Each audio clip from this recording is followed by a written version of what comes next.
good morning, good night, and good afternoon, kings, queens, and everything in between. Now, I'm here with a new series called Cooking with Dr. Law. Now, I'm not going to be cooking in this one, but I'm definitely going to be doing something. And this is something I enjoy doing, something that I really like. I'm making a terrarium. And so I'm going to show you guys all the ingredients, show you guys how to do it. And this is kind of my first formal introduction. So, hello. But without further ado, let's get straight into it. When building a terrarium, you have a few key parts. Now, I'm relatively new to this, so I don't have all the knowledge on what moss is what and which arthropods and stuff you should use, but there are three key things that you need.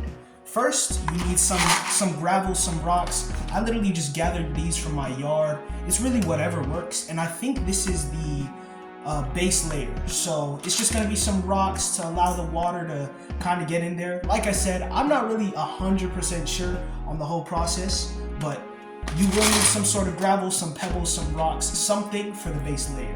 Next, you're going to need the substrate layer. This is like the soil where all the nutrients and stuff are gonna be, that good stuff.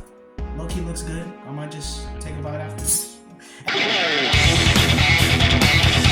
Anyway, you're gonna need some moss or some sort of greenery to give your terrarium a little life. I'm also using chia, which will grow as the days go by.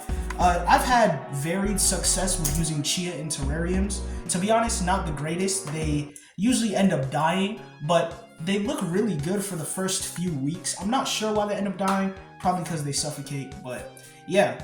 And you'll need some moss, as well as here I just have like a random assortment of things, just things I found on the street and random rocks and stuff. But yeah, you'll just need some decorative things. I've done a SpongeBob SquarePants themed terrarium before, so that looks pretty cool, you know? And I do try to keep them themed. I think they look better that way. But those are the three things. And then of course, you will need this right here, something to actually put the terrarium in. This is just a old salsa jar, and this is just an old coffee ground thing. Most importantly, you will need some water, something to hydrate the terrarium. And that's all we'll need. So let's get into it. So first thing you want to do, like I said, you're going to put the gravel or whatever rocks of your choice. We're going to use the bigger one for this, just because I kind of feel like it suits it better. You know, it's larger, we can see more stuff. But let's go ahead and put the gravel in there. Let me actually get some rocks.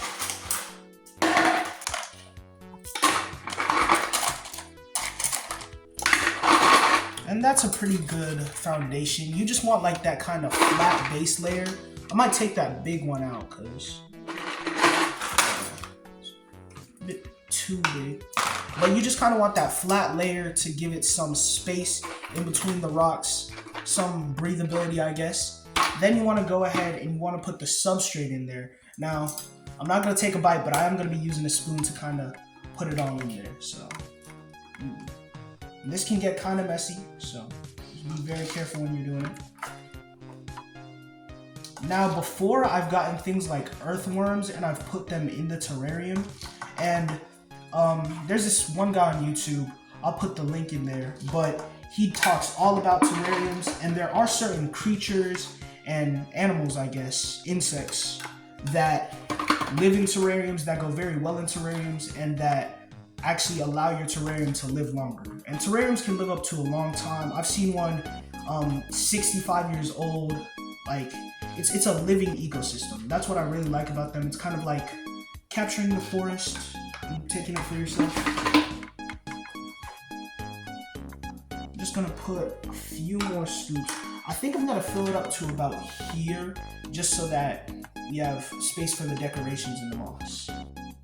I did miss a step. You wanna have, I used paper towel for my last terrarium, so just like one thin sheet of paper towel, I find can keep the layers separated, but I forgot to do that. I started putting in the substrate without putting in an additional barrier layer so that they don't mix. And it's not too big of a problem because the rocks I had were pretty big, so it still keeps that layer, still keeps that divide where it still has some space in there. But that is a very important step, and I don't know what'll come of this since I missed it, but I still want to go ahead and start putting in the moss. This is a moss that I haven't used in a terrarium before, but I found big clumps of this moss. Like I said, I'm not sure what these are called. I'm not a botanist or anything, but this I've had great success with in terrariums. And this is kind of where you want to get a little bit more particular. You can start putting in some of the decorative elements. So I'm going to first put in this big chunk of moss. Like I said, I'm not really sure what kind of moss this is or where it comes from. For all we know, it could be releasing spores and I might be dead in 3 days, but like, I'm pretty sure it's fine. Here's where I'm gonna add some of the decorative elements, just to kind of give it a theme, give it a life. And this is where you want to get more particular. As you can see, I'm using the tongs. I'm not like a professional or anything, but it definitely allows it to look a lot better. Allows it to feel more alive, I guess. Go ahead and try to put this in there with my hand. This moss, like I said, is very good for terrariums. I don't want to crush it too much. Now, I don't know if the moss on moss is bad, but in previous terrariums I've done it, so I think it's okay.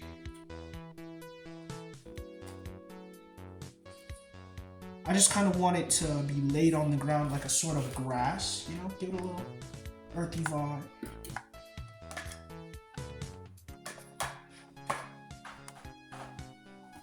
And then this I'm gonna put behind the other kind of moss just to kind of fill it in a little bit more, fill in the edges. All right, so there we have it. Now, this is an important step. I want the terrarium to stay hydrated. I'm not gonna go ahead and put chia in this one just because, like I said, I haven't had too much success with chia in the past, and I don't really know how it'll turn out, but the next one I'm gonna do, I'm definitely gonna put some chia in there. Don't put too much. I find that it kind of distracts from whatever's going on because of how fast chia grows. There you have it, and your terrarium is almost complete. It's just 2 things you need to do.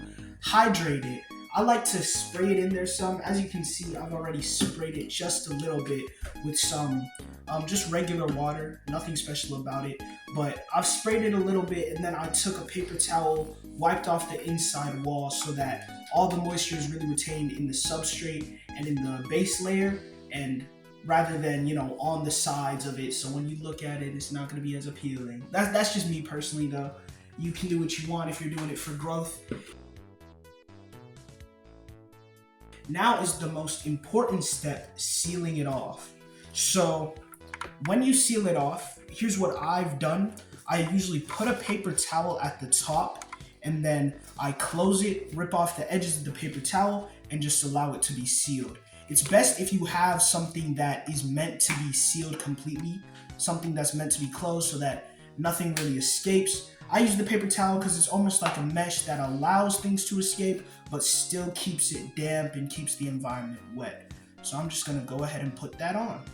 And so, there you have it. These are the completed terrariums. If you ask me, they look mighty good. I put a little bit of chia in this one, and I made sure to get that separation layer in there. I'm really excited to see how this one turns out. And in the coming days, we'll see some growth, we'll see some stuff. But there you have it for the terrariums. Now, the most important step, I know I've said that like 3 times, but the most important step of making your terrarium is cleaning up after yourself. Now, like I said, I just got this stuff from outside, so I don't know what things I could have taken inside. So I want to make sure that I clean up after myself, just to make sure that the environment's clean, make sure I'm not bringing in any new pathogens or fungi to like infect my whole family. So yeah, make sure you clean up after yourself. So this right here is the first terrarium, or well, I guess the second terrarium we built it looks very, very nice. And I'm really excited to see how the chia grows and just how it grows over time. I have a little bullet casings that I found, my old rank from NJROTC, and then just a flat marble and a rock. You know, just random things you can put in there, make it look nice. And then this one right here, the bigger one of the two, I'm expecting a lot more growth from this. But you know, this just looks a little bit nice. I have a few rocks in there. That is it for the video. Thank you guys for watching. This is something that I really enjoy doing, so I may do other cooking with Dr. Law videos, you know. Like I said, I'm not gonna eat these. This is not real cooking, but it's a lot of fun, and I hope that you guys enjoy it too. If you follow these steps, you should be able to come out with something kind of like this. But thank you for watching my video. Law out.